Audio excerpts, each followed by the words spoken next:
This procedure covers reballing of BGA components. The minimum skill level needed to complete this procedure reliably is expert. The conformance level reached when this procedure is completed properly is high. See the web page for a list of the tools and materials required to complete this procedure. The procedures follow. Procedure: solder braid ball removal. Step 1. Ensure all BGA components to be processed meet the requirements for acceptable moisture level. Note: for information on baking and moisture level control, see 2.5 baking and preheating. Step 2. Remove the existing solder spheres on the BGA components using desolder braid. Place the desolder braid on the balls to be removed and gently place the soldering iron tip on the desolder braid. Apply very light pressure to melt the solder balls.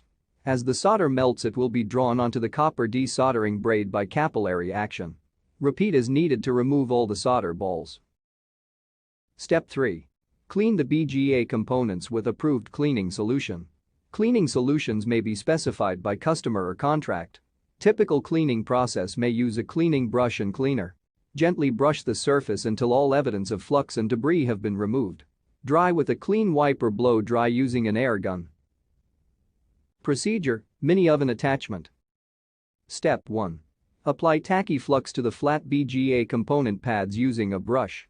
Flux should be evenly applied across the entire BGA pad surface. Use minimal flux needed to fully cover the surface. Remove any excess flux. Step 2. Place the BGA components into a fixture and cover with a matching stencil. Check to ensure the alignment is correct.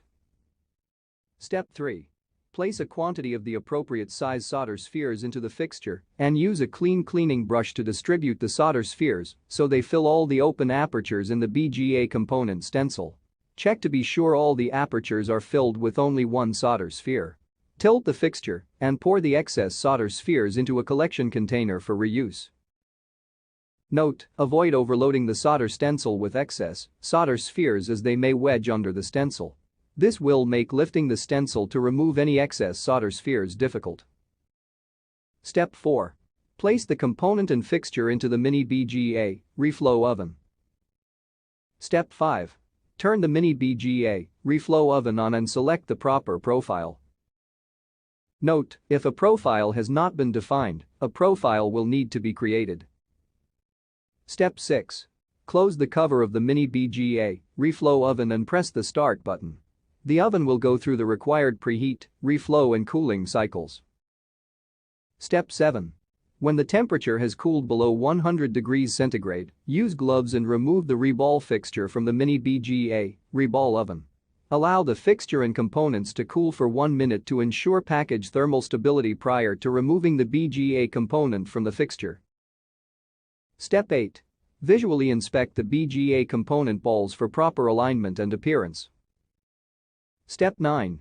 Clean the BGA components in approved cleaning solution. Step 10.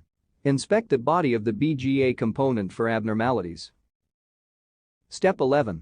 Inspect the BGA component for cleanliness.